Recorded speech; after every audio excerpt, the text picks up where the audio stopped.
I lay on my bathroom floor for 3 hours last Tuesday morning, my hips screaming in pain, unable to reach my phone that had skittered under the sink. I called out until my voice went hoarse. My son, Derek, was home. I heard his television playing through the wall, heard him laughing at something. He never came. When he finally opened the door around noon, he looked annoyed that I was blocking his way to the shower. That moment changed everything between us. My name is Aiden, and I'm 67 years old. I spent 32 years working for the United States Postal Service in Columbus, Ohio, walking the same routes through rain, snow, and scorching summer heat. I retired 5 years ago with a modest pension and Social Security that brings in about $2,300 a month. It's not much, but it's enough for a man who lives simply in a 3-bedroom ranch house in a quiet neighborhood where folks still wave from their porches. I became a widower 5 years back when my wife Susan lost her battle with breast cancer. She fought hard for 18 months, and I was there every single day, holding her hand through the chemotherapy, the radiation, the nights when the pain got so bad she couldn't sleep. When she passed, she left a hole in my life that never quite filled back in. But she also left me with our son Derek, and that gave me purpose. Derek was 22 when we lost Susan. Had just finished his associate degree in business at the community college, and I was so proud of him. He was smart, charming, had this easy smile that reminded me of his mother. We'd always been close. When he was younger, we'd go fishing every Saturday morning at Hoover Reservoir, just the two of us with our tackle boxes and thermoses of coffee. We'd watch football together every Sunday, arguing good-naturedly about whether the Buckeyes would cover the spread. He'd help me with yard work without being asked, raking leaves in the fall and shoveling snow in the winter. After Susan died, Derek helped me sort through her things, and we cried together going through her closet, smelling her perfume on her favorite cardigan. He stayed with me for a few weeks to make sure I was eating, to keep me company in that too-quiet house. Then he got a job at a car dealership in town, moved into an apartment with a roommate, and started building his life. I was happy for him. A father never stops being a father. But watching your child stand on their own 2 feet, that's everything. 2 years ago, Derek lost his job at the dealership. Something about restructuring, downsizing, the usual corporate reasons that don't pay the rent. His roommate moved out, and Derek couldn't afford the apartment alone. He called me late one Tuesday night, and I could hear the stress in his voice. "Dad, I hate to ask, but can I move back home for a while? Just until I get back on my feet." I didn't even hesitate. "Your room's still here, son. Come home." He moved in the next weekend with his clothes, his computer, and not much else. I was glad for the company, honestly. The house had felt too empty since Susan died, too full of echoes and memories. Having Derek there, hearing another person moving around, watching television in the living room, it brought life back into those rooms.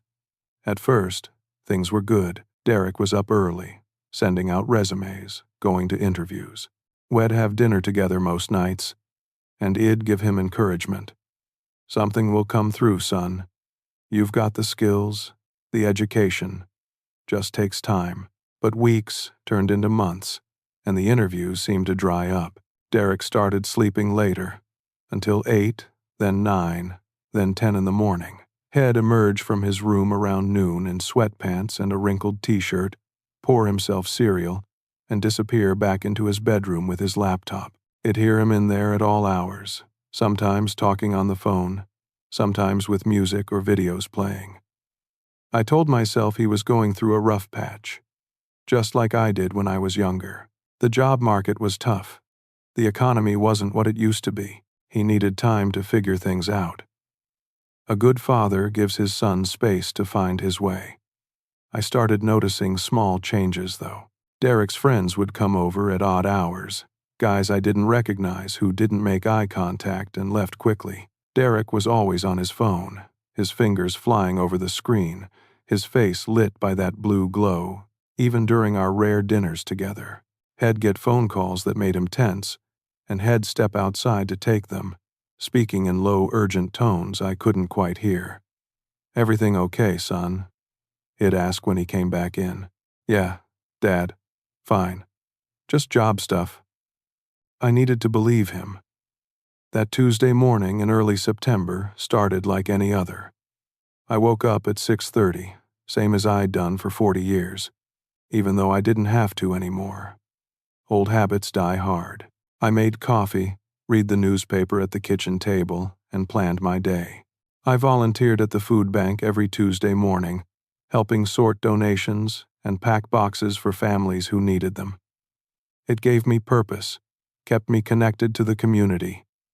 It served all those years as a mailman. Around 8:30, I headed to the bathroom for my shower. Derek's bedroom door was closed, his television murmuring through the wall. Some sitcom, canned laughter, bleeding through the drywall. I smiled, thinking at least he was awake. I turned on the shower, let the water get hot, and stepped under the spray. My joints always felt better after a hot shower, loosening up the stiffness that comes with age. I stood there, letting the heat work on my shoulders, my lower back, all the places that reminded me I wasn't young anymore. When I finished, I reached for the towel on the rack. That's when the dizziness hit, sudden and overwhelming. The bathroom tilted, and I grabbed for the sink to steady myself. My wet hand slipped on the porcelain. My foot skidded on the wet tile. And then I was falling, my hip cracking hard against the floor, my shoulder slamming into the toilet base. The pain was instant and enormous, radiating from my left hip like electricity. I couldn't catch my breath. For a moment, I just lay there, stunned, trying to understand what had happened. Then I tried to move, and the pain exploded through me so intensely I cried out.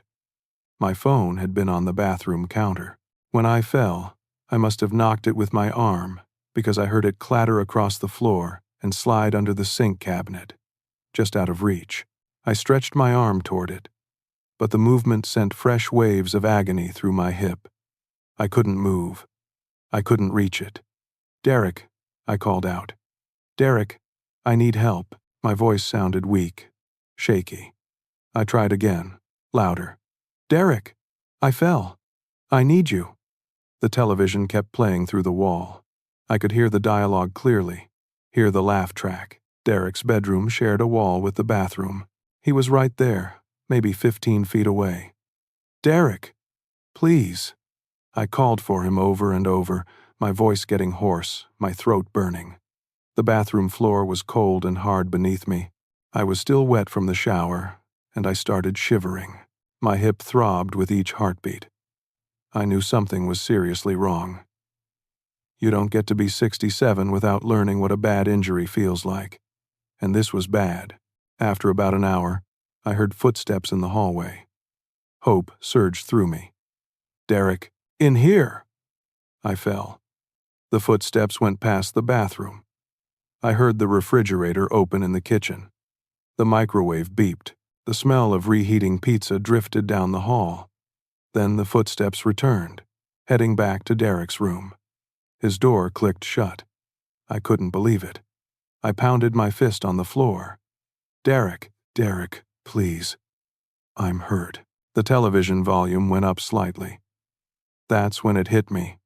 A realization so painful it almost eclipsed the physical agony in my hip. He could hear me. He had to be able to hear me. And he was choosing not to respond. My son was leaving me there. Time moves differently when you're lying helpless on a cold bathroom floor. I watched the sunlight move across the white tiles, marking the passing minutes like a slow sundial. I tried to keep track, counting in my head, but the pain kept disrupting my thoughts. My hip had swollen. I could feel it, hot and tight under my skin. Every small movement sent sharp pains shooting down my leg. I managed to pull a hand towel down from the rack and draped it over myself for warmth, but I was still shivering. Thirst started becoming a real problem. My mouth was dry, my lips cracking. The toilet was right there, full of water, but I couldn't bring myself to drink from it. Not yet. I wasn't that desperate yet. As I lay there, Memories started flooding back. Maybe it was the pain, or the fear, or the betrayal, but my mind wouldn't stop replaying moments from Derek's childhood, from his whole life. I remembered working double shifts during the Christmas season, sorting mail in the freezing distribution center from 4 in the morning until 8 at night, just to afford the bicycle Derek wanted, a red Schwinn with racing stripes. The look on his face, Christmas morning when he saw it under the tree, that pure joy that made every frozen morning worth it. I remembered selling Susan's car after she died, her little Honda Civic that Shed loved, so I could help Derek with his college tuition. The community college wasn't expensive, but he needed books, supplies, fees. I drove my old pickup truck for another 3 years so he could get his degree without student loans. I remembered co-signing on Derek's first car loan when he was 23. Had been so excited, talking about how it would help him succeed at the dealership, how he needed reliable transportation to make a good impression. When he got behind on the payments 6 months later and the car got repossessed, guess whose credit took the hit? Lying there on that cold floor, I started seeing a pattern had been too close to notice. Derek taking, me giving. Derek needing, me providing. Derek struggling, me rescuing. When had he ever given back? When had he ever sacrificed for me? The anger started mixing with the hurt, and both of them mixed with the physical pain until I didn't know which was worse. Around noon, I heard Derek's door open again. This time, the footsteps came straight to the bathroom. The door opened, and there was my son, standing in boxers and a faded Ohio State t-shirt, his hair sticking up on one side, squinting at me with irritation. "Dad, why are you on the floor?" "I need to shower." Not "are you okay?" Not "what happened?" Just annoyance that I was in his way. I fell. I managed, my voice weak and raspy from all the calling out. "I've been here since 8:30. I called for you." He scratched his head, looking uncomfortable. I had my headphones on. "Gaming. I heard your TV." I said. "I heard you laughing." He shrugged, and that shrug hurt more than my broken hip. "Yeah. Well, I didn't hear you. Can you move? I've got somewhere to be." "Derek, I think my hip is broken." "Call 911. He looked at me like I'd suggested something ridiculous. "Dad, come on. It's probably just bruised. Let me help you up." Before I could protest, he grabbed my arm and tried to yank me to my feet. The pain that shot through my body was indescribable. I screamed. I actually screamed, and Derek dropped my arm like it had burned him. "Jesus, Dad, don't be so dramatic." I lay there gasping, tears streaming down my face from the pain. Derek pulled out his phone, but instead of dialing 911, he started texting someone. His thumbs moved rapidly across the screen. "My ride's here in 10 minutes, he said, not looking at me. "He'll call someone after my shower." He walked out and closed the door behind him. I heard the guest bathroom shower turn on a minute later. Then, 15 minutes after that, I heard the front door open and close, the sound of a car engine starting in the driveway, the crunch of tires on gravel pulling away. Head left. Derek had actually left me lying there. I stared at the ceiling, trying to process what had just happened. This was my son, the baby Id held in the delivery room, so small and perfect. The toddler who'd reached for me with chubby arms, calling Dada. The boy who'd cried in my arms when he struck out in Little League. The young man who'd hugged me at his high school graduation and whispered, "Thank you for everything." When had he become this person? Or had he always been this way, and I'd just been too blind to see it? The pain in my hip was constant now, a deep, aching throb. I was so thirsty.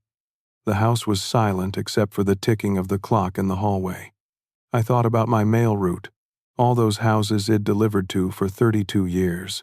If I didn't show up somewhere I was supposed to be, people noticed. They checked on me. But Derek, my own son, The person I'd sacrificed everything for had stepped over me to take a shower. Around 2 o'clock, I finally managed to hook my fingers around the hand towel and use it to slowly drag my phone out from under the sink. It took 20 minutes of careful, agonizing movement, but I got it. With shaking hands, I dialed 911. 911, what's your emergency? I've fallen. I think my hip is broken. I've been down for about 6 hours. The dispatcher's voice became immediately more urgent. 6 hours? Sir, is anyone there with you? No.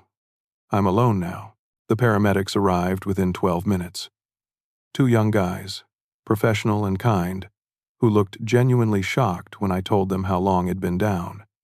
Sir, why didn't you call sooner? One asked as they carefully stabilized my hip. I couldn't reach my phone. Was no one else home? I hesitated. My son was here earlier.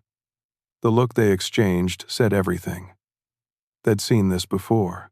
They knew what it meant. At the hospital, the X-rays confirmed a fractured hip.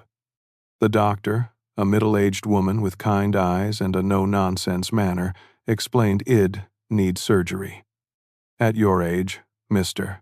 Thompson, this is serious. Hip fractures can lead to complications. We need to operate as soon as possible. You'll need extensive rehabilitation afterward. She paused. Why didn't someone call for help sooner? I made an excuse. My son didn't realize how bad it was. She nodded, but her expression said she'd heard similar excuses before. Do you have family support at home? You're going to need help during recovery. My son lives with me. Will he be able to assist with your care? I opened my mouth to say yes, but the word wouldn't come. After a long moment, I said quietly, I don't know. The surgery went well, the doctors told me afterward. They'd pinned the fracture, and barring complications, I should recover. But it would take months. I'd need a walker, possibly permanently.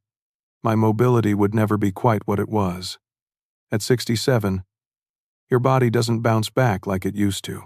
I spent the first day after surgery drifting in and out due to the pain medication. The second day, I was more alert, going through physical therapy with a cheerful therapist who had me stand for 30 seconds and acted like I'd run a marathon. You're doing great, Mr. Thompson. We'll have you walking with that walker in no time. Late that afternoon, Derek showed up. No flowers, no card. He walked in wearing jeans and a hoodie, looking around the hospital room uncomfortably. Hey, Dad. Glad you're okay. Okay. After abandoning me on the bathroom floor for hours, after leaving me there to take a shower and meet his friends, he was glad I was okay. Have a seat, Derek. He sat in the chair beside the bed, immediately pulling out his phone and scrolling through it. Can you put that away? We need to talk. He sighed and pocketed the phone. What's up? What's up? Derek, I lay on the bathroom floor for 3 hours, calling for you. You heard me. Don't tell me you didn't. He had the decency to look uncomfortable. I told you. I had my headphones on. You came out to get food. You walked right past the bathroom. I was screaming for you. I didn't hear you, Dad. I'm sorry if you think I did, but I didn't. The lie sat between us like a third presence in the room. Where did you go? What was so important you had to leave the house? He shifted in his chair. I had a meeting. A business opportunity. What kind of business opportunity? Just this thing a friend is putting together. Investment stuff. You wouldn't understand. That stung. It managed a household budget for 40 years, raised a son, owned a home. But I wouldn't understand. How long can you stay? I asked. He glanced at his watch. I've got to head out soon. Just wanted to make sure you were good. 15 minutes. My son came to see me after surgery for 15 minutes.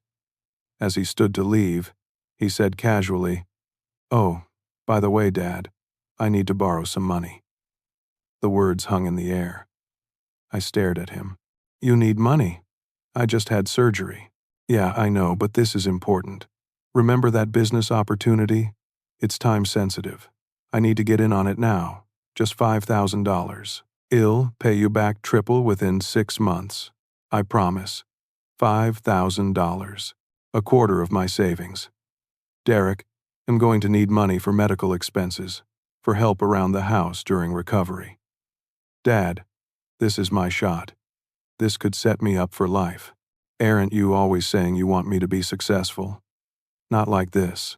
His face hardened. Forget it. I should have known. I thought you'd want to help me get ahead.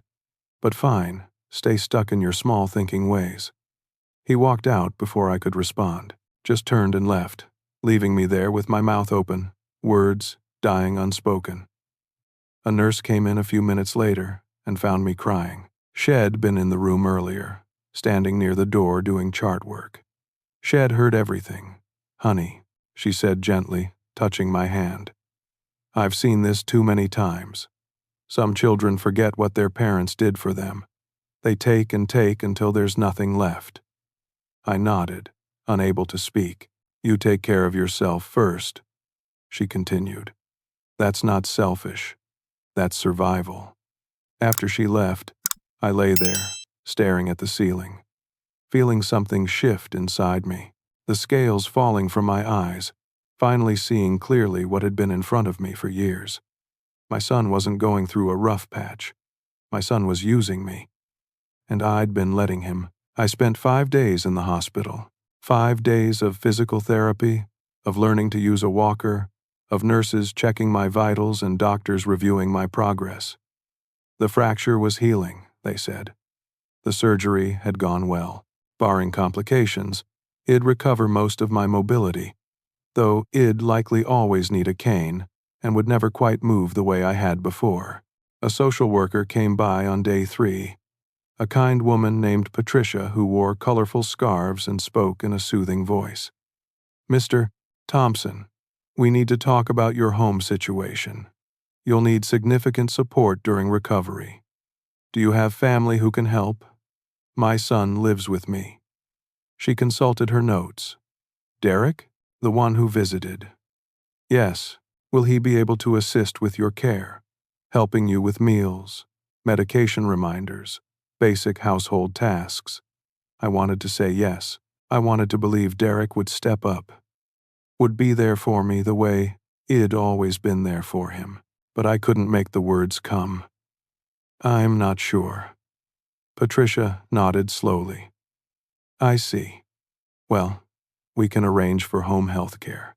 Someone to come in 3 times a week to check on you, help with therapy exercises, ensure you're managing okay. Medicare will cover most of it. That would be good. I'm also going to give you some resources, she said, pulling papers from her folder. Support groups for seniors dealing with difficult family dynamics. Contact information for adult protective services, just in case. And a list of local therapists who specialize in family relationships. The fact that she was giving me adult protective services information said everything about what Shed observed.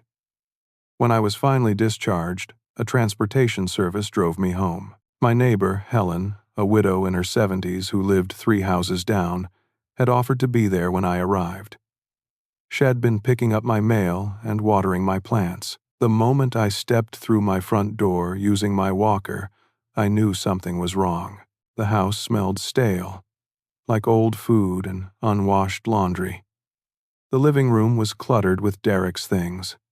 Empty soda cans, pizza boxes, clothes draped over the couch. The kitchen sink was piled with dishes. Helen saw my face. I tried to tidy up a bit yesterday, but I didn't want to overstep. It's fine. Thank you for being here. Where's Derek? I don't know. She helped me get settled in my recliner, brought me water and my medications. He'll come by every day to check on you. You have my number. Call any time, day or night, if you need anything. After she left, I sat in the quiet house and felt the weight of my situation. I was 67 years old, recovering from surgery, dependent on a walker, and living with a son who'd abandoned me on a bathroom floor. Rita, my home health aide, arrived the next morning. She was a stocky woman in her 50s, with short gray hair and an air of no-nonsense competence. She took one look at the state of the house and raised her eyebrows. "Is your son helping you, Mr. Thompson?" "Has been busy." "Uh-huh." She started clearing dishes from the coffee table. "Let's get you doing your exercises, and then we'll talk about your living situation." Over the next few days, Rita came 3 times, and each time she saw more evidence of Derek's neglect: the overflowing trash, the mess in the kitchen, my struggle to make myself meals because I couldn't stand at the counter long enough. "Where is your son?" she asked on her 3rd visit. "I don't know. He comes and goes." "Mr. Thompson, I see this a lot in my work. Adult children who take advantage of their parents. It's a hard thing to face, but you need to face it." That afternoon, after Rita left, I sat at my computer with my walker parked beside me and started researching. I typed in adult children taking advantage of elderly parents and found thousands of results. Articles, support forums, advice columns, all describing situations eerily similar to mine. I read about enabling versus helping, about how parents, from love and habit, keep rescuing their adult children from consequences, never letting them grow up, never letting them learn. I saw myself in every story. I read about setting boundaries, about tough love, about the difference between supporting someone and being used by them. Each article felt like someone had written it specifically about my life with Derek. That's when I started noticing other things. Small things at first, but they added up. Susan's jewelry box, which Id kept on my dresser, was empty. The pearls Id given her for our 20th anniversary. The sapphire ring that had been her grandmother's. The gold bracelet Derek had given her for Mother's Day when he was 16. All gone. My coin collection, which had been building since I was Derek's age, had vanished from the drawer in my bedside table. Nothing valuable, just interesting coins from my mail route over the years. But they'd meant something to me. I checked my wallet. My debit card was there, but I logged into my bank account online and felt my stomach drop. Withdrawals I hadn't made: $200 here, $150 there, $80, $300, going back weeks, months. Derek had my debit card number. I'd given it to him years ago for emergencies, telling him to only use it if something urgent came up. I pulled up the transaction history with shaking hands. ATM withdrawal at a casino, $200. Purchase at a liquor store, $112. Another casino withdrawal, $300. Online gambling sites, sports betting, more casino ATMs, over $3,000 in the past 2 months alone. And these were just the transactions I could see. How much had he taken in cash? How much had he stolen in items, head-pawned, or sold? I sat there staring at the screen until my vision blurred. $3,000.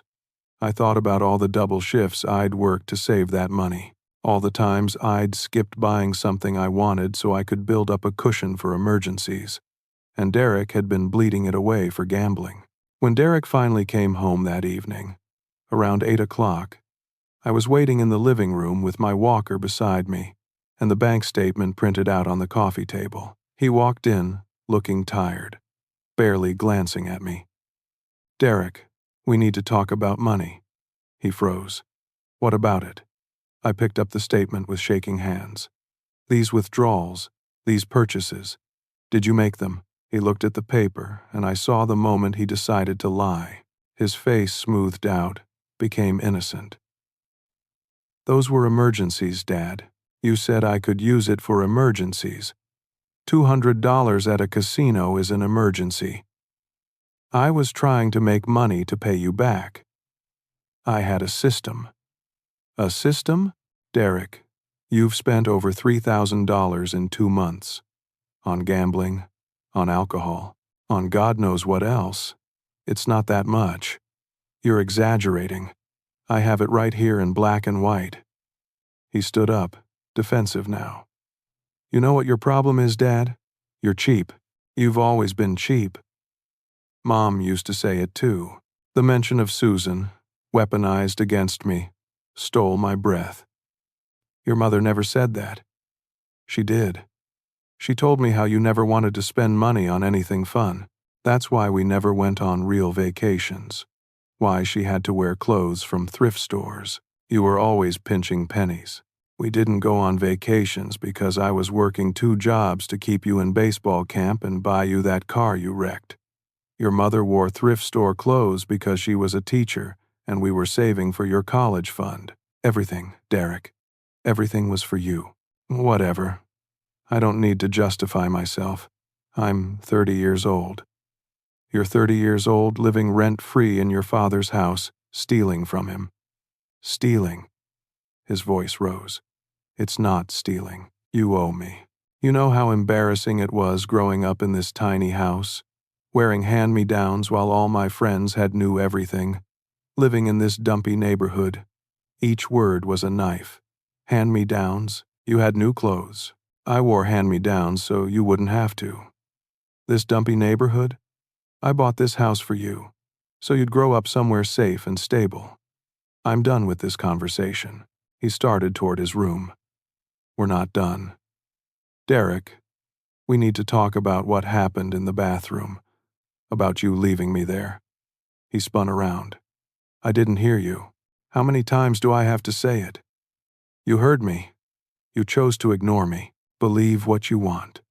He went into his room and slammed the door so hard a picture fell off the wall in the hallway. I sat there alone, my walker next to me, my hip aching, my heart breaking. For the first time since Susan died, I cried. Not quiet tears, but deep sobs that shook my whole body. I cried for the son I'd raised, who'd become someone I didn't recognize. I cried for all the years I'd given, all the love I'd poured into a vessel that had somehow cracked and leaked it all away.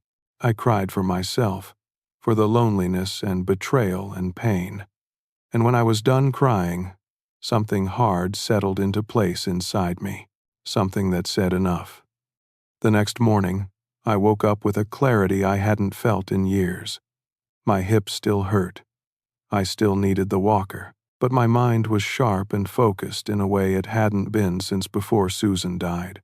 Derek had already left the house, probably stayed out all night. I called my neighbor, Helen. Helen, can you come over? I need to talk to someone. She arrived within 15 minutes with a container of homemade soup and a concerned expression. What's wrong, Aiden?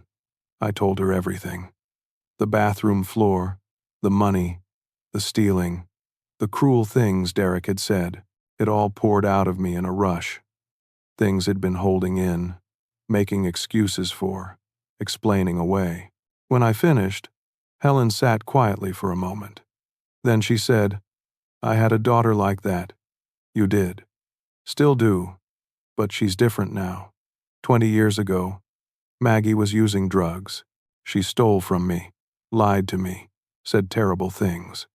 I kept thinking I could love her back to health, that if I just gave her enough money, enough chances, she'd get better. What happened? She stole my mother's wedding ring, the last thing I had of my mama, pawned it for drug money. That was my line. I told her she had to leave, had to get help, or we were done. That must have been so hard. Hardest thing I ever did. She lived on the streets for 6 months. 6 months I didn't know if she was alive or dead, but she hit her bottom. She got into treatment. Today she's been sober 12 years, has 2 kids, works as a counselor helping other addicts. Helen took my hand. Sometimes the most loving thing you can do is stop catching them when they fall. Let them feel the ground, hard as it is. After Helen left, Rita arrived for my physical therapy session. She noticed immediately that something was different. You okay, Mr. Thompson? You seem distracted. Rita, what do you do when someone you love is destroying themselves and taking you down with them? She stopped adjusting my walker and looked at me. You talking about your son? Yes. You set boundaries. Hard ones. And you stick to them even when it hurts. I've worked with elderly folks for 23 years. The ones who enable their kids. They end up broke, alone, and bitter. The ones who set boundaries. Sometimes they lose their kids for a while. But often, the kids come back better, healthier. What if he never comes back? Then at least you'll have your dignity and your peace. You can't save someone who doesn't want to be saved, Mr. Thompson. You can only save yourself. After Rita left, I sat at my computer and did more research. This time I looked up information on gambling addiction, on enabling behaviors, on family dynamics. I found a local support group for families dealing with addiction. I found articles about tough love, and I found something else. A name I'd forgotten I had. Lawrence, my attorney friend from the Postal Service. Had retired the same year I did, opened a small practice handling wills and estates. We'd talked months ago about updating my will, but I'd never followed through. I picked up the phone. Lawrence, it's Aiden Thompson. Aiden, how are you? I heard you took a fall. I did. That's actually part of why I'm calling. Remember how we talked about updating my will? Sure do. You still interested? Very. But I want to make some changes from what we discussed. What kind of changes? I explained the situation with Derek. Everything. Lawrence listened, without interrupting. I've handled cases like this, he said when I finished. More often than you'd think. Adult children who drain their parents dry, then fight over whatever's left when the parent dies.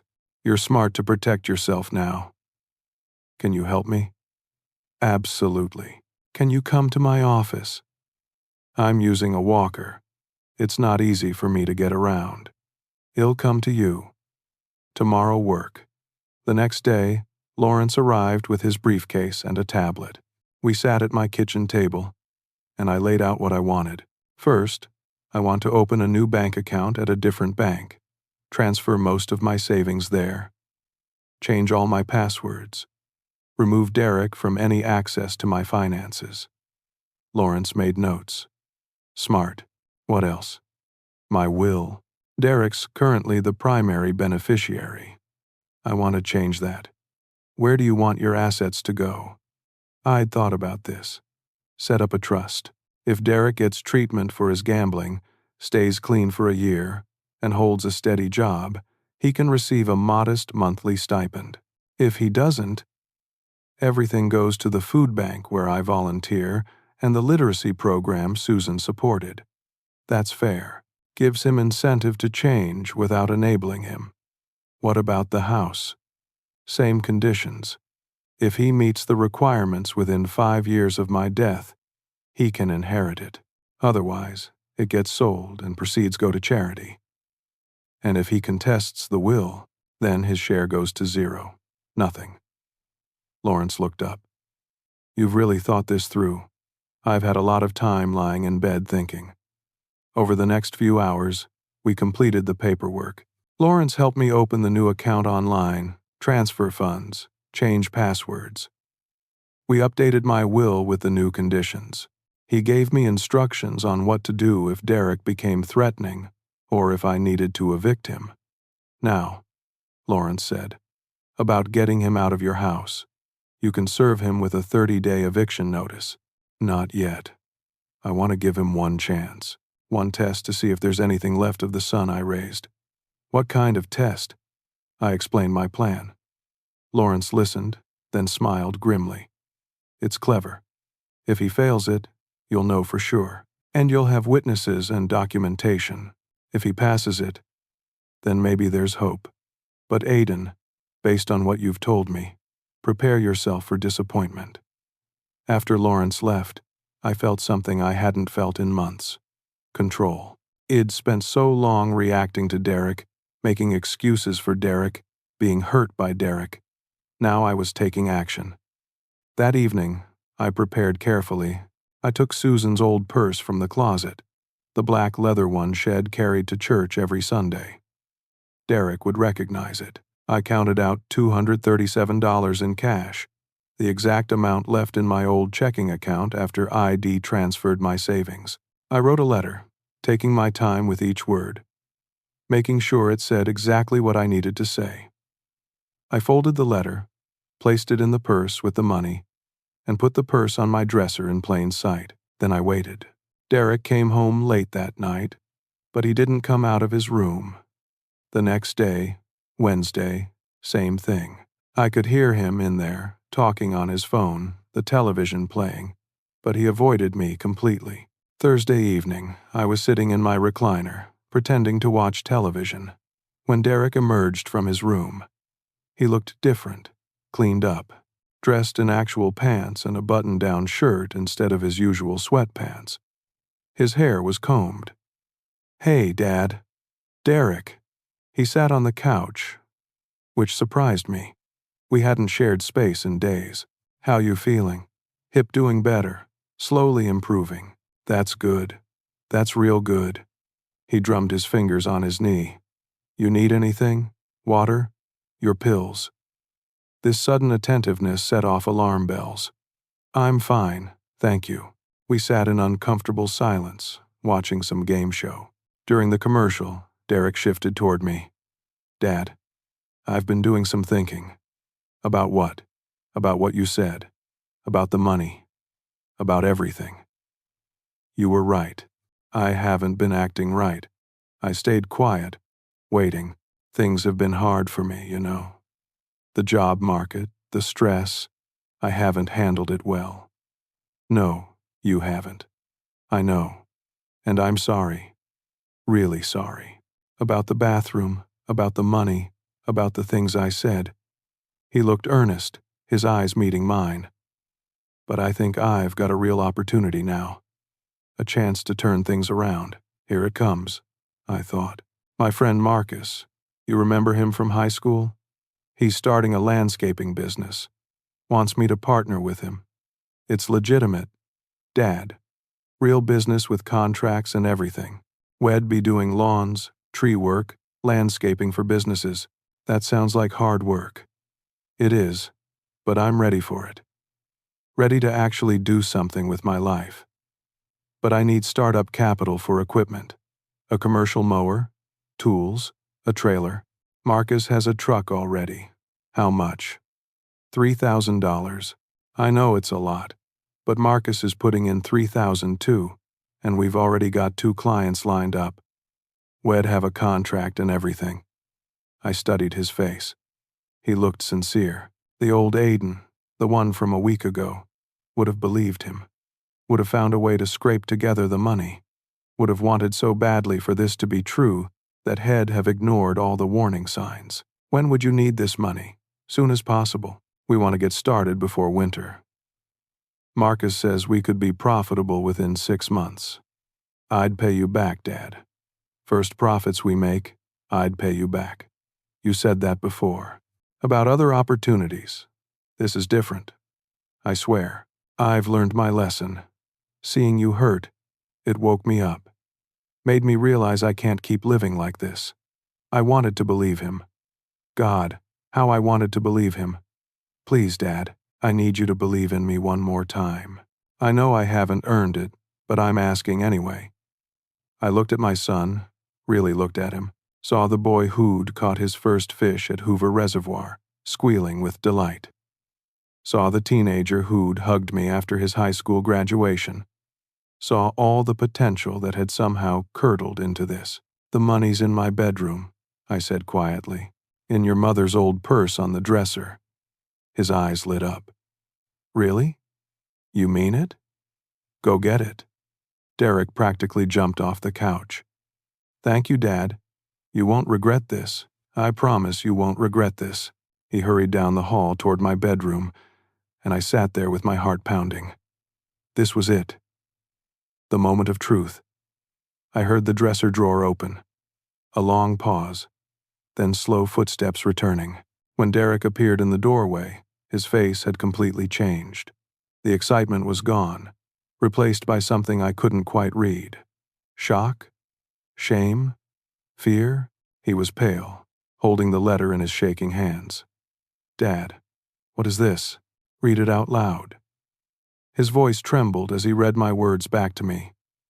"Derek, if you're reading this, You came for money instead of asking how I'm healing.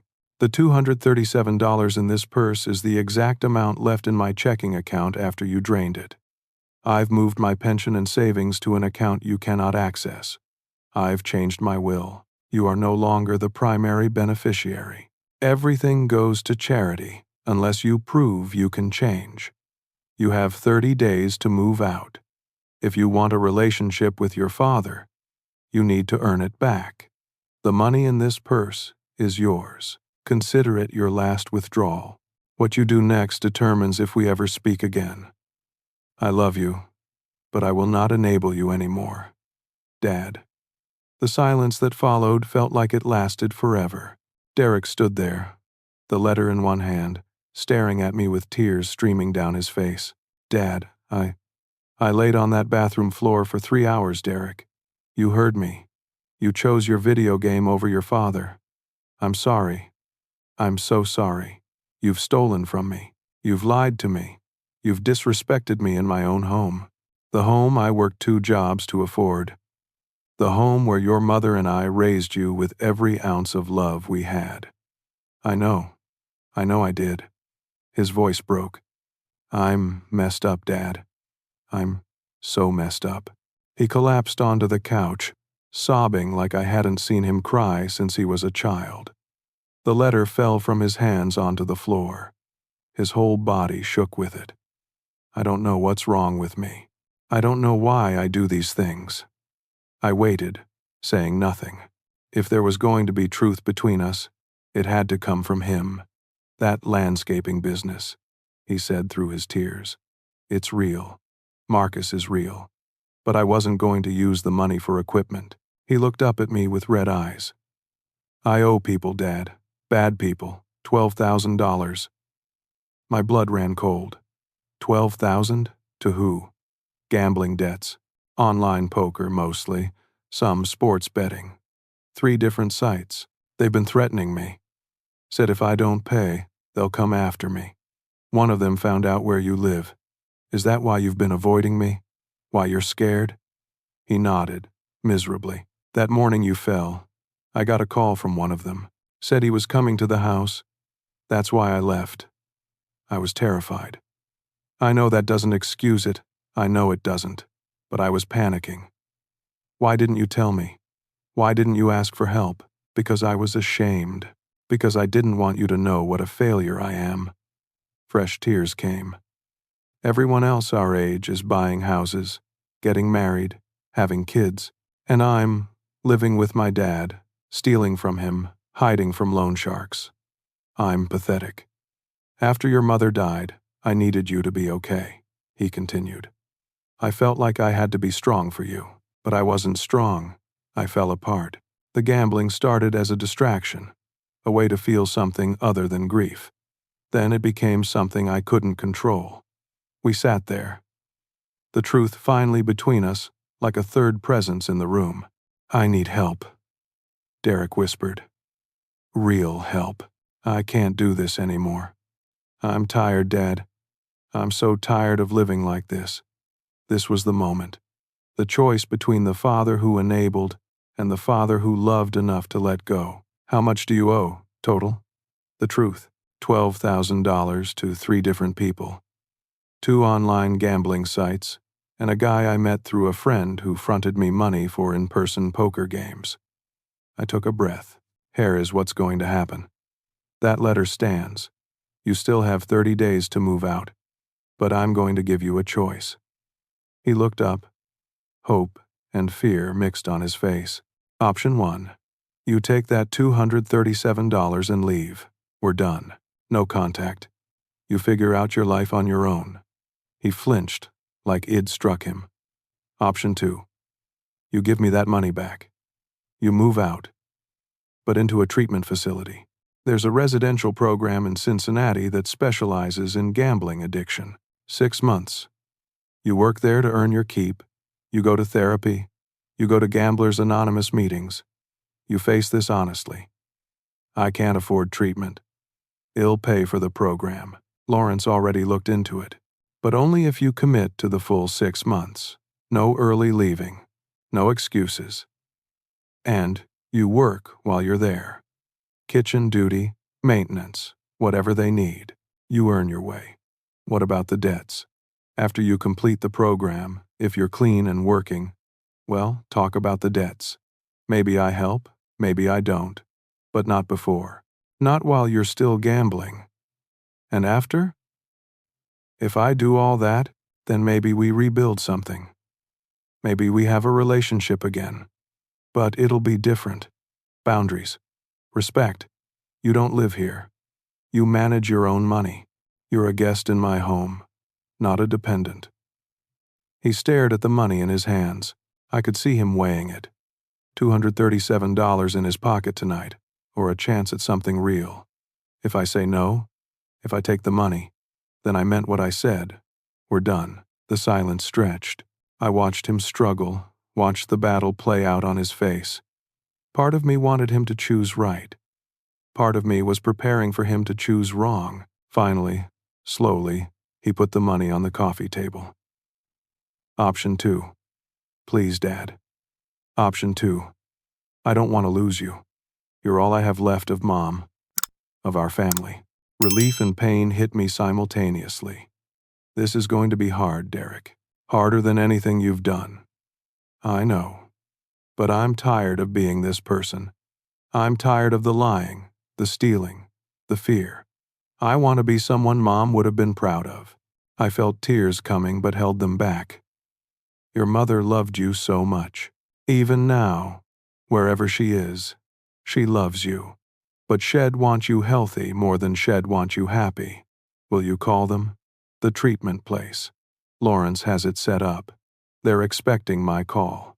But Derek, if you walk away from this, if you leave early or refuse to do the work, that's it. No more chances. I understand.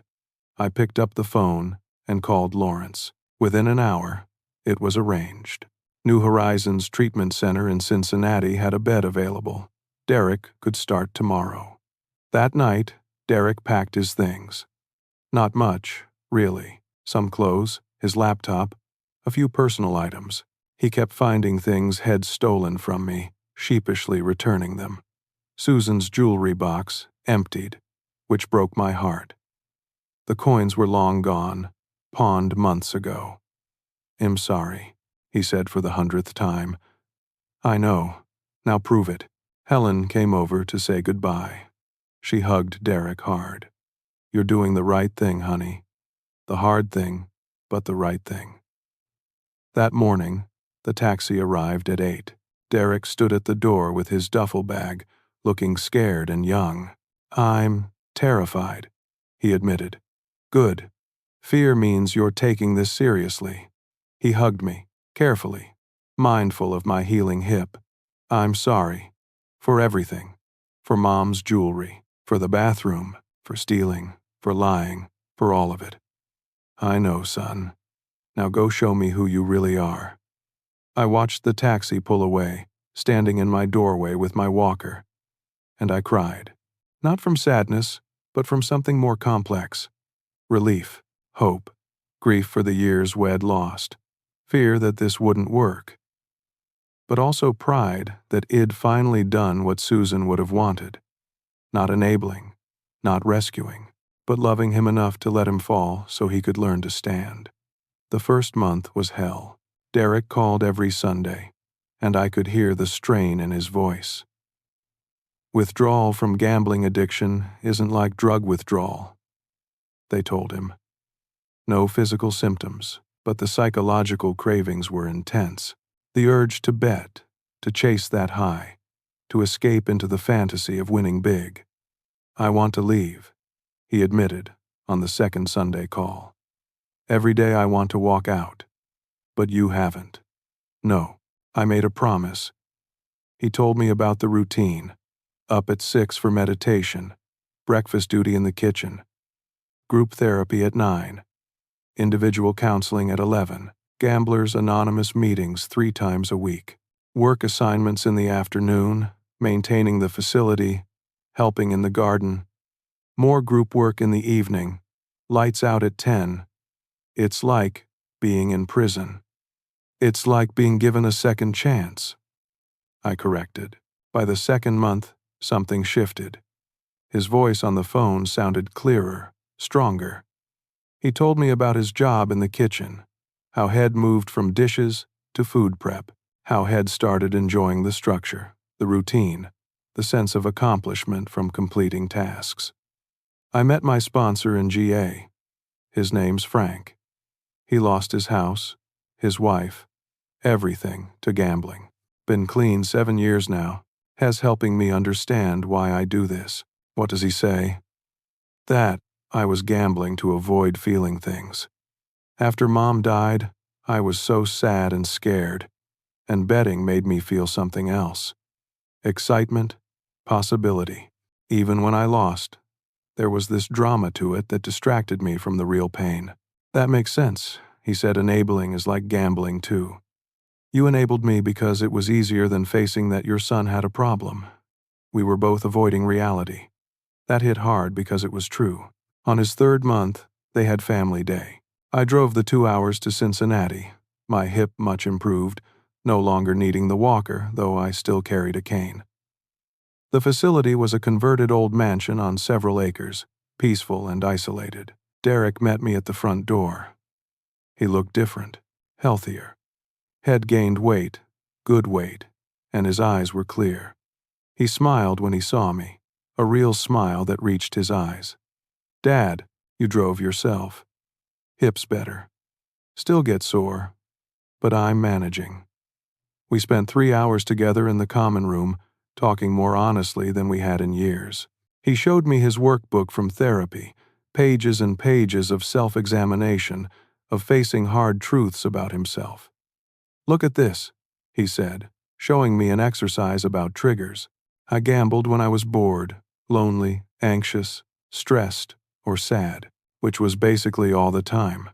What do you do now instead? Call Frank, go to a meeting, journal, exercise.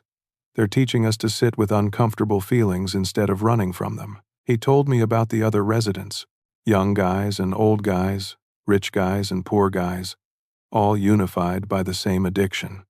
I thought I was special, that my problems were unique, but hearing their stories, I realize we all took the same path. Started small, chasing losses, lying to people we loved, ending up in crisis. I told him about my recovery, about learning to use the cane, about Helen checking on me daily, about Rita's continued visits, even though insurance had run out because she'd grown fond of me. I'm proud of you, Derek said suddenly. Me? I'm not the one doing the hard work here. Yes, you are. You set a boundary.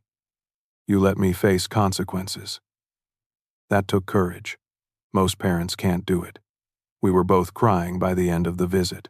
I love you, Dad. I'm going to finish this program. I'm going to make you proud. You already do, son. By being here. By doing the work. The 4th month, Derek got permission to sponsor a newcomer, a 22-year-old kid who'd just arrived, strung out and desperate. Derek told me about helping him through the first terrible weeks, about seeing himself in this kid's pain. Teaching him what I'm learning is cementing it for me, Derek said. I have to practice what I preach. If I tell him not to give up, I can't give up either. Month 5. Derek completed the program's requirements and moved into their transitional housing, a small apartment on the property where residents who'd finished treatment could stay while they built their lives back up. He got a job at a restaurant in town, starting as a dishwasher, then moving to food prep. It's hard work, he said. My feet hurt at the end of every shift, but it's honest work. I earn my paycheck. Nobody's giving me anything. He showed me his first budget, carefully written out. Rent for transitional housing, food, transportation, savings, a little for entertainment, supervised and planned, and a line item labeled Dad Repayment. You don't have to do that yet. I want to, even if it's just a little each month. I owe you more than money, but money's a start. Month 6, Derek completed the program officially. There was a small graduation ceremony, and I drove down for it. watched him receive his 6-month chip in GA, watched him give a short speech about gratitude and second chances. "I want to thank my dad," he said, looking at me, "for loving me enough to let me hit bottom, for not catching me this time, for giving me the chance to learn to stand on my own." After the ceremony, he asked if he could visit. "I don't want to move back in," he clarified quickly. "I know that's not healthy for either of us, but I'd like to come for dinner sometimes. Start rebuilding what we had. I'd like that too." Month 7. Derek came home for the first time. He brought flowers, arrived on time, offered to help cook. We made dinner together in the kitchen where Susan used to cook, where Shed taught Derek to make her famous meatloaf when he was 10. "I remember this," he said, mixing the meat with his hands. "Mom standing right here, showing me how much breadcrumb to add. She was so proud when you made it yourself the first time. I wish I could tell her I'm sorry, for wasting so much time, for not being the son she raised me to be. She knows. Wherever she is, she knows, and she's proud of you now." We sat at the dinner table, the one Susan had found at a garage sale and refinished herself, and ate together like a family. Derek told me about his job, about how his manager was training him to be a line cook, about the girl had met at a GA meeting, Amy, who worked at a dental office and was 2 years sober from her own gambling addiction. "We're taking it slow," he said. "Both of us know we need to be solid in our recovery before we can be solid together." That sounds wise. After dinner, he helped with dishes, then sat with me in the living room, where this had all come to a head months before. "This room," he said quietly, "this is where everything changed. Where I read your letter. Do you still have it? I carry it in my wallet. Whenever I feel the urge to gamble, I read it. Reminds me of who I don't want to be anymore." He pulled out his wallet and showed me. The letter, carefully folded, worn at the creases from repeated reading. "That letter saved my life, Dad. I know it hurt you to write it, but it saved my life." We sat in comfortable silence, watching an Ohio State game, and it felt like the beginning of something new. Not the old relationship, where I enabled and he took, but something healthier, built on honesty and respect and hard-earned trust. Over the next year, Derek and I built a new relationship brick by brick. He came for Sunday dinner most weeks, always bringing something, contributing, never asking for money. He got promoted to line cook, then to prep supervisor. He and Amy became serious, and I met her at one of our dinners. She was quiet, thoughtful, clearly good for him. "We're both broken people trying to be whole," Derek told me, "but we understand each other in a way people who haven't been through this can't." He paid me back in small increments.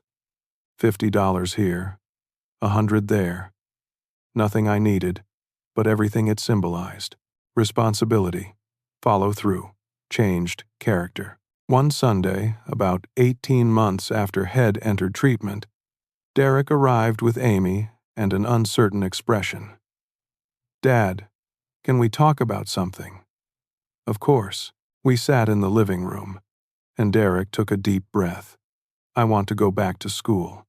Finish my bachelor's degree. The restaurant will pay for half if I commit to staying 2 years after graduation. But I'd need to cover the other half, and I'd have to cut my hours, which means less income." He pulled out a folder. "I've done a budget. I've looked at student loans, work study, everything. I can make it work, but it'll be tight. I'm not asking you for money," he added quickly. "I just wanted to tell you my plan, get your thoughts." I looked through his paperwork. Had done his homework, researched programs, calculated costs, projected income, planned for contingencies. "What would you study?" "Addiction counseling. I want to do what Frank did for me. Help other people who are where I was. That's a wonderful goal. I know I wasted the education you paid for before. I'm not that person anymore. This time I'd take it seriously. I can see that. He looked nervous. So what do you think? I think your mother would be incredibly proud. I think you should do it. Really. Really. And Derek? He'll pay the other half of tuition. Dad? No, I wasn't asking. I know you weren't. That's exactly why I'm offering. You came here with a plan, not a handout. You've proven you can handle responsibility. Let me help you achieve something good. He teared up. Thank you. He'll pay you back. No. This is a gift. From your mother and me. Use that money you'd put toward loan payments to keep building your savings instead. Derek started school that fall, juggling work and classes. It was hard, he told me. Some nights he got home at midnight after a closing shift at the restaurant and still had to study.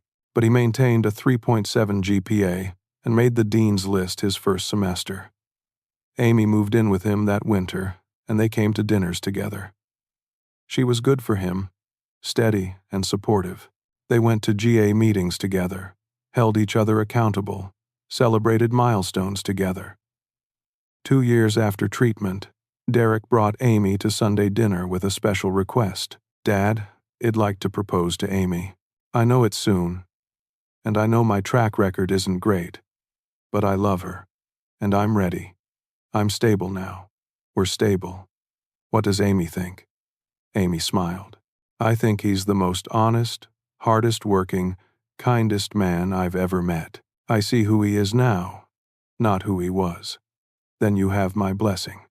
Derek reached into his pocket and pulled out a small box. Inside was Susan's sapphire ring, the one from her grandmother, the one Head stolen and pawned. I spent a year tracking it down. Went to every pawn shop in Columbus. Finally found it 6 months ago. Cost me 2 months' salary to buy it back, but I wanted to make this right. I want Amy to have something that meant something to our family. I couldn't speak, just pulled him into a hug and held on. They got married the next spring in a small ceremony at the same church where Susan and I had married 35 years before. Derek was calm and focused, no last-minute drama. Head planned everything carefully with Amy. Budgeted for it. Saved for it. At the reception, he gave a toast.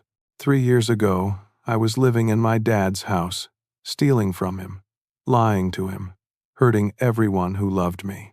I was so lost I couldn't see a way out. Then my dad did the hardest thing a parent can do. He let me go. He loved me enough to stop saving me and let me learn to save myself.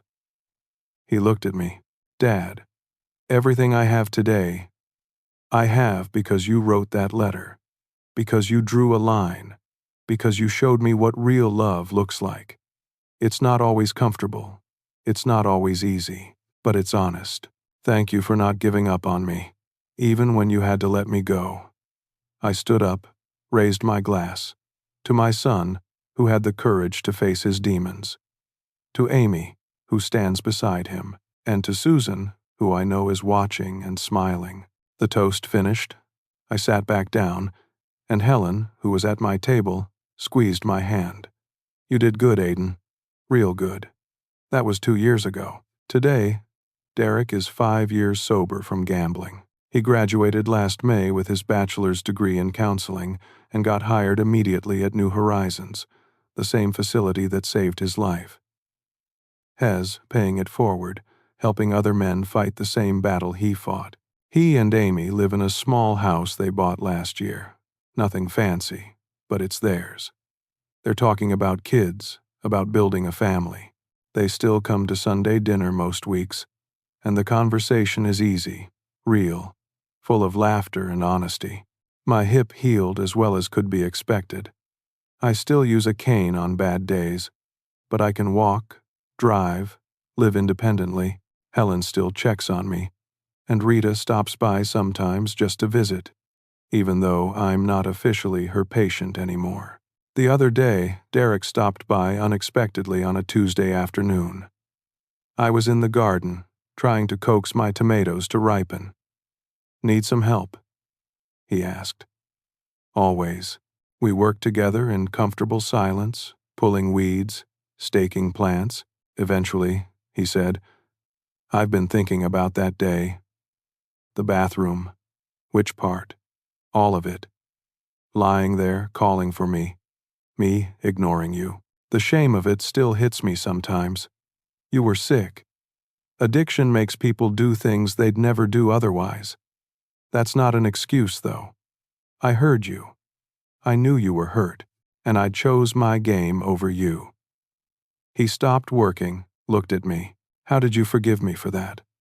"I don't know that I've fully forgiven it," I said honestly. "Some hurts don't completely heal. But I've forgiven you, the person.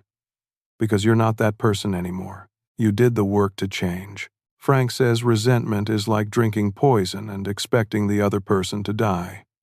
Frank's a smart man. He also says that letter you wrote was the best intervention he's ever seen. He has me show it to the new guys sometimes, as an example of tough love done right." "Really?" "Yeah. He says most families wait until it's too late, until the addict has destroyed everything, including themselves. You stepped in before it got that far. Before I was homeless or in jail or dead. We finished the garden work and went inside for iced tea. Sitting at the kitchen table, Derek pulled out his wallet and removed my letter, now even more worn than before. I still carry it. Still read it when I'm struggling. Want to know what hits me hardest every time? What? I love you, but I will not enable you anymore. That combination. Love and boundaries. It took me a long time to understand those errant opposites, that the most loving thing you did was stop helping me. It was the hardest thing I've ever done, harder than losing your mother, in some ways, because I was choosing to let you hurt. But that hurt saved me. If you'd given me that $3,000, it'd have blown it at a casino. Then it'd have needed more, and more. Eventually, it'd have ended up dead or in jail. You stopped that cycle." He traced the words on the letter with his finger. "I think about the parents I meet at New Horizons. So many of them can't do what you did. They keep bailing their kids out, keep making excuses, keep hoping love alone will fix it, and they watch their kids spiral deeper and deeper. It's not their fault. It's the hardest thing in the world to watch your child suffer and not intervene. I know. But you found the strength. How?" I thought about it. "Your mother, after she died, I made her a promise that I'd take care of you. For years, I thought that meant protecting you from consequences, giving you whatever you needed. Then I realized I was failing her. She'd want you healthy, not comfortable. She'd want you to be a man who could stand on his own, not one who depended on his father for everything. I wish I could tell her I'm sorry. She knows, Derek, and she's proud of you. I feel it sometimes, especially on Sundays when we're all together. It's like she's there, smiling." Derek folded the letter carefully and put it back in his wallet. "Can I ask you something?" "Anything." "Do you regret how things went? The years we lost while I was using?" "Sometimes. But I also think we needed those years to get here. You needed to hit bottom. I needed to learn to let go. Neither of us could skip those steps. I'm going to be a father someday, probably soon. Amy and I have been talking about it. That's wonderful. I'm terrified. What if I mess up? What if I pass on my problems? Every parent is terrified. Your mother and I were terrified. But you know what? You'll have something I didn't have with you." "What's that?" "You'll know the difference between helping and enabling. You'll know how to love without smothering. You'll know when to let go. That's wisdom most parents don't get until it's too late." He smiled. "When did you get so wise?" "When my son taught me by getting better." We sat there in my kitchen, two men who'd been to hell and back together, who'd learned hard lessons about love and boundaries and redemption. Outside, the late afternoon sun painted everything golden. Inside, there was peace.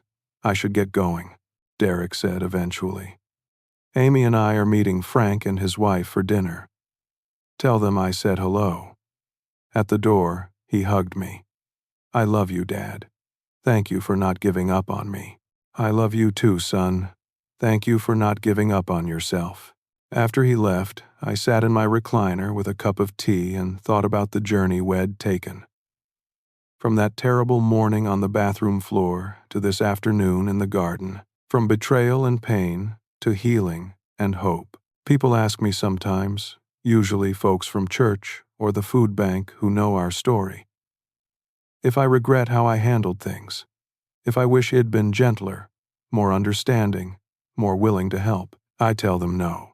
That letter, those hard boundaries, that refusal to enable, they saved my son's life. If I'd kept rescuing him, he'd still be gambling, still be using me, still be destroying himself piece by piece. He'd probably be dead by now, honestly, given how deep his debts were, how dangerous his situation had become. Instead, he's alive, has healthy, has building a life worth living, has helping other people fight their way out of the same darkness he escaped. That bathroom floor taught me something I'll never forget. Sometimes the most loving thing you can do is let someone fall. Not abandon them, but refuse to catch them when they're jumping off cliffs on purpose. Stop cushioning their landing. Let them feel the impact. Because pain is often the only thing that gets through to someone in the grip of addiction. Derek had to hit his bottom. I had to stop preventing him from hitting it. We both had to learn the difference between love and enabling, between helping and hurting, between supporting someone and carrying them. Love isn't the same as saying yes. Sometimes, love is saying no. Sometimes, love is drawing a line and holding it even when your heart is breaking. Sometimes, love is watching someone struggle, knowing they need to learn this lesson themselves, no matter how much it hurts to watch. That purse on my dresser held $237 and a letter. But what it really held was the truth we both needed. The truth that set us both free. If you're dealing with someone in your life who's taking advantage of you, who's caught in addiction or dysfunction, who's pulling you down with them, I want you to know this. You can love someone and still set boundaries. You can want to help someone and still refuse to enable them. You can be a good parent, spouse, friend, or child while still protecting yourself. It's not cruel to say no. It's not selfish to refuse to be used. It's not unloving to let someone face consequences. In fact, sometimes it's the most loving thing you can possibly do. That fall in the bathroom was the worst and best thing that happened to us. It shattered the illusion we'd both been living in. It forced us both to face hard truths about ourselves and each other. It created a crisis that couldn't be ignored or explained away. And from that crisis came change. Real, lasting, transformative change. Today, when I see Derek across my dinner table, laughing with Amy, talking about his clients at work, making plans for the future, I see the son Susan and I raised. The good man we always knew was inside him, buried under the addiction and dysfunction. The man who just needed to be set free to become himself. Sometimes you have to let go to hold on. Sometimes you have to say no to say yes to what really matters. Sometimes love looks like a hard boundary and a locked bank account and 30 days to move out. And sometimes, if you're very lucky, and if the person you love is willing to do the work, that hard love leads to redemption, to second chances, to healing, to a relationship stronger than it ever was before, because it's built on honesty instead of enabling, on respect instead of dependency, on mutual growth instead of one person draining the other dry. I'm 72 now. My hip aches on rainy days. I still use that cane. But I'm at peace in a way I wasn't before. Derek and I talk openly now. Honestly, about everything. There are no secrets between us, no resentments festering, no silent wounds. We earned this peace, both of us, through pain and growth and hard choices and courage. And I wouldn't change a single thing. Before I go, I want to ask you something. Have you ever been in a situation where you had to choose between keeping the peace and doing what's right? Where you had to let someone you love face consequences even though every instinct told you to rescue them? How did you handle it? What did you learn? Share your thoughts in the comments. Your story might be exactly what someone else needs to hear today. And if this story resonated with you, if it helped you think differently about love and boundaries, please hit that like button. Subscribe to hear more stories about the hard lessons life teaches us and the wisdom we gain from them. Share this with someone who might need to hear it, someone who's struggling with similar issues. Thank you for listening to my story. Thank you for giving me the space to share both the pain and the healing. I hope wherever you are, whatever you're facing, you find the courage to love people well, which sometimes means loving them enough to let them go. Take care of yourselves. Set those boundaries. Love fiercely but wisely. And remember, sometimes the hardest thing and the right thing are the same thing. Until next time, this is Aiden, reminding you that it's never too late for redemption, for healing, for second chances. But sometimes, someone has to be brave enough to demand them.